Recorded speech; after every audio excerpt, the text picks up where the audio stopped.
आत्मा ने कहा है कि ये संसार समझदा ना ही कहंदा श्याम दोपहरे नू और गरीबदास ये वक्त जाता रोगे इस पैरे नू।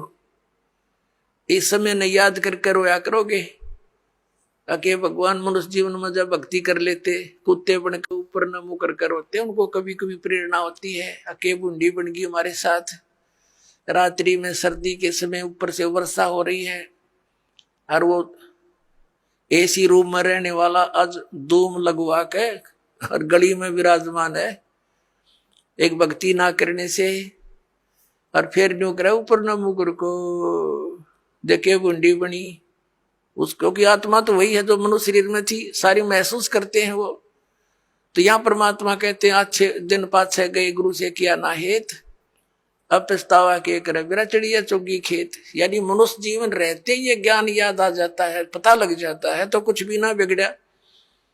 और वह बिरान माटी हुए पाछे फिर रोए जाओ परिणामों करके। गरीबदास ये वक्त जाता है मनुष्य जीवन का, समय जाता है रोगे इस पैरे लू इस समय न रोया करोगे जो सत भक्ति नहीं करी। और भक्ति कर रहे हो नकलियों के पास वो भी रोएंगे क्योंकि वो यूजलेस है, कोई मंत्र नहीं, कोई साधना नहीं, कोई ज्ञान नहीं उनका। तो वह भी बात बिगड़ रही है पुण्यात्माओं। काल ने घना जुल्म करवा रखा है आपके साथ।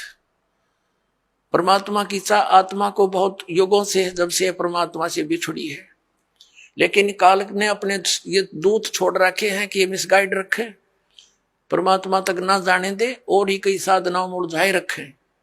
ये तो दयालु आते हैं अपने समर्थता से हमें इस मार्ग को याद दिलाते हैं और इस पर दृढ़ करते हैं। ना काल इस पर होने ना दे।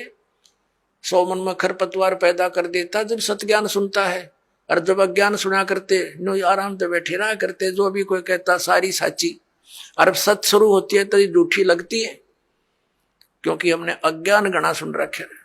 अब साधना करते हैं तो गलत करते हैं। क्या बताते हैं परमात्मा?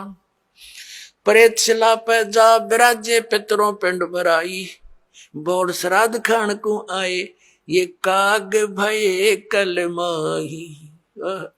परमात्मा कहते हैं प्रेत शिला पे जा विराजे भूत बन गए, भूत ये गलत साधना करके।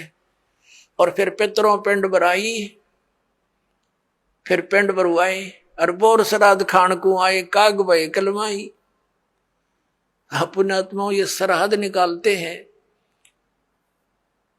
ये कहां से लिया इन्होंने ये जुगाड़? जबकि वेदों में मना है कि श्राद्ध नहीं निकालने चाहिए।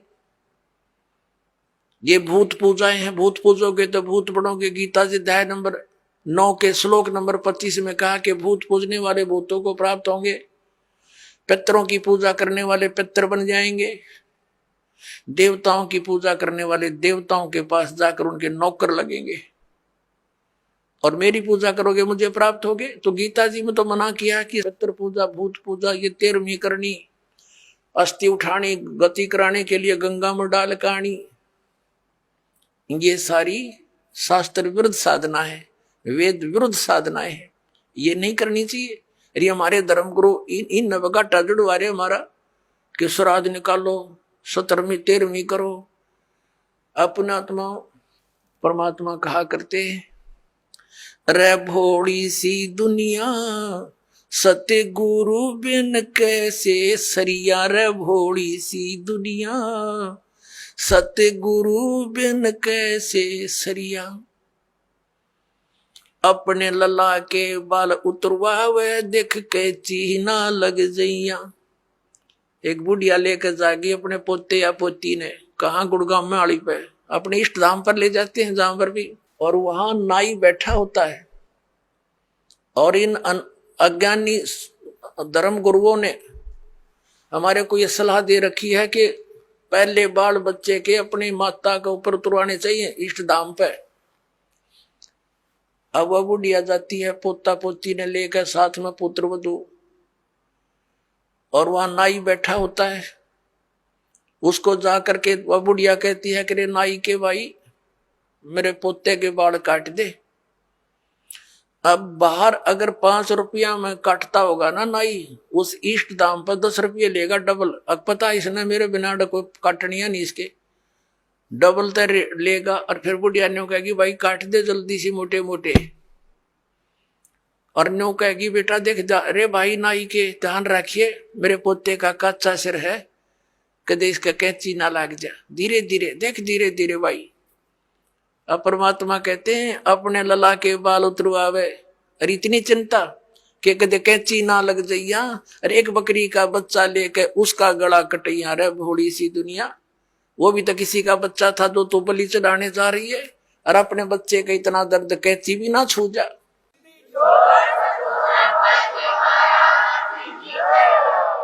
परमात्मा कहा करते जैसा दर्द आपने हो ऐसा जान बिराने। अब फिर वो बाल लेकर बुढ़िया क्या करेगी, उसमें मंदिर में चढ़ावेगी भगवान की मूर्ति पे। और वो बूढ़ा पुजारी बैठा होता है, वो उसी से में उठा के उनने और एक थैले में डाल देगा बोरी में। और जब वह बोरी भर जाएगी श्याम ने, उसने उठा के कुरडिया पे फेंका होगा और कौन सा बैंक में जमा करा होगा उसने, उसने बाहर फेंकने उठा के ने। तो परमात्मा कहते तुम यही कटाओ, इन्हें यही फेंक दो, इसका कोई यूज नहीं, मूर्ख बना रखा तुम्हारे, धंधा खोल रहे हैं लोग। अपने लला के बाल उतरवावे देख कैंची ना लग जइया। एक बकरी का बच्चा लेके उसका गला कटैया रे भोड़ी सी दुनिया। सतगुरु बिन कैसे सरिया रे भोड़ी सी दुनिया। सतगुरु बिन कैसे सरिया। कच्चा पक्का भोजन बनावे फिर माता धोकने गैया। कच्चा पक्का भोजन बना के फिर माता धोकने गैया। उस माता ऊपर कुत्ता मुते, वो क्यों ना मर गईया रे भोड़ी सी दुनिया। गुरु बिन कैसे सरिया रे भोड़ी सी दुनिया। गुरु बिन कैसे सरिया। अब हमारी दादी जी माता दुखवाया करती मारे थे, हमारी काकी ताइयों से माताओं से कहती ए पौधे मोटे मोटे गुड़ के वह रोट, और वो थोड़ी देर करती न धर दे न काची पाके, उन्हें पता था कुत्ता न खाने और कुर्सी माता उड़ा जिम्मेगी। और वहां एक माता इतनी 2-2.5 फुट की उसकी हाइट, उसके महल की वह मंडी बना रखी होती है, और एक चबूतरा सा। और वो बुढ़िया तो ऊपर चढ़ा कर वह तो डाल के उसका आगे परोठे पूड़े वापस नीचे उतरने से पहले 3-4 कुत्ते चढ़ जाएंगे उसके ऊपर।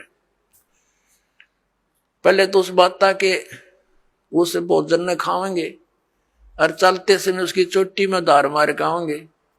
अब परमात्मा न्यू कहा करते कि जय वह माता जिसने तो धोकन गई उसे प्रोटेक्शन की, क्योंकि पूजा तो न्यू कराना कुछ बचाव करे हमारा, उसके आप शर्म कुत्ते मुत्ते तो वह तेरा बचाव क्या करेगी बुढ़िया। अब परमात्मा क्या बताया करते, परमात्मा क्या बताया करते, आप पे लिपे आप पे पोते और आप पे बनावे ओई, और उस पर बुढ़िया फिर पोते मांगे। देख अकल कहां से खोई। एक वही माता देखी हमने पूजती, एक औरत क्या चित्र बना लेती थी दीवार पर, आप पे बनाती और फिर उसका अगर जोत जात ला के अर्नो कहे